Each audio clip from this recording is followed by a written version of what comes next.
Dr. B.R. Ambedkar students. So, I am Dr. S. Sanjaya, Professor of History from Usmania University. Here we are going to discuss from the Ambedkar University. So, on the definition, scope and significance of history. Now, the scope of history and scope and significance of history we are going to discuss now. So, now the scope of history is that the scope of history is wide as world, as long as human existence. See here, first in the beginning, history is written about the political history, stories of the great heroes and stories of the political aspects only. It is covered only about the great people. Now, the political aspect is slowly stopped and then it is now political aspect and the story is stopped.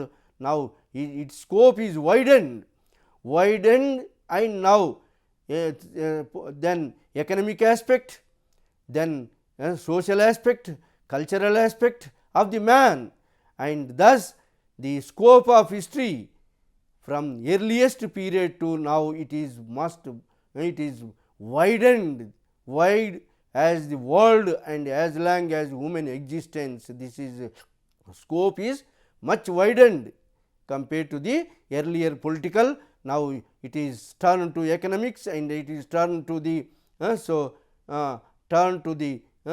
sociology and the social aspects of human being and cultural aspect of human being. All things are covered, so that it is called comprehensive study.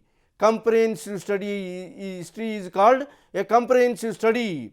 History is called a comprehensive study. Limitless boundaries are there for history. History, it includes the history of all fields. All fields means including science, religion, literature, arts, everything is covered in this. Thus, history is called limitless boundaries, and it is also called comprehensive study of science, religion, literature and arts. Then social life primarily focus on the social life of man, his achievements and their slowly political to social, social to economic endeavors. Then now it is turned to common man. Earlier only great people stories. Now the modern history emphasizes that role of common man and common man is covered. How the common people are contributed the for the history, that is called common man history is covered. Then after common man, next historical, the history explains various revolutionary social movements. So, revolutionary social movements including the Russian Revolution, American Revolution and then social groups of Dalit movement, women movement, tribal movement and peasant movements are covered. Then global revolutions of Industrial Revolution, so French Revolution and Russian Revolution, and in modern era scientific and digital revolutions are all covered. In this, how these events are occurred and why these are occurred and what what was the contribution of these, what and why and how. This way the movements are all covered in this nature, in this scope of history. Then significance of history. Next one is that significance, importance of history. History is the collective memory of human group experience, is the collective memory of human groups experience. So that without human beings experience, now the significance of history or importance of history, it is a social memory means history is a collective memory of human experience, group of human beings experience, so that human beings experience will guide us to go in a proper way. Means experiences of the past experience lead us to go in a present way, in proper way, and also to go in a for future in a perfect way. It leads to the future. So that not only that, it identity, it provides knowledge, provide knowledge who we are. Without it we face collective dilemma, the identity of people, who we are, from where we came, how we developed. These all things are is covered through the knowledge of history. History is another aspect is that laboratory or of behavior of the human beings. So that it is a laboratory of all the social sciences and behavior of the human beings. So that data from the past serves as a vital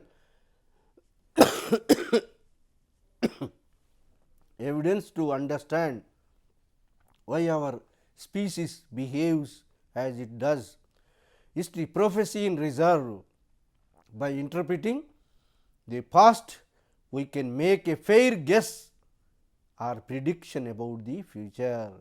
So, importance of history is that it makes men wise. Then wise knowledge. Wise knowledge is different from the knowledge. Wise is different. Wise means it can be bifurcate the good and bad. So that the experiences, activities of the past people, experiences of the great men, or experiences of administrative policies, experiences of the past rulers' greatness, why that man became a very great. So what policies he followed, and how the present people can follow the good things of the past, and how these the past things, past Buddha, Gautam Buddha, you see eightfold path, eightfold simple path is given, that is and all Ashoka Dharma principles. For example, Ashoka Dharma principle for evergreen means for any generation it can be applicable. So that past knowledge of the great people, great philosophers, or great men, or past experiences of the people will lead us go in a proper way, and also go in a future in a better way, understanding the future and go in a proper way. That is way it leads us, the past leads us present, and present leads us to go in a future in a proper way without making any mistakes which was done by the past people, how they faced the because of their mistakes. So that way history teaches us lessons of the past, and that lessons became useful for the present, and also that will guide for the future. Thanks to the Ambedkar students. Now we are going to complete this whole the so history unit 1. The unit 1 is that the so the significance of history and also importance of history is completed. Now whole unit is the definition, scope, and importance and nature of history we are concluded here. Thanks to the one and all.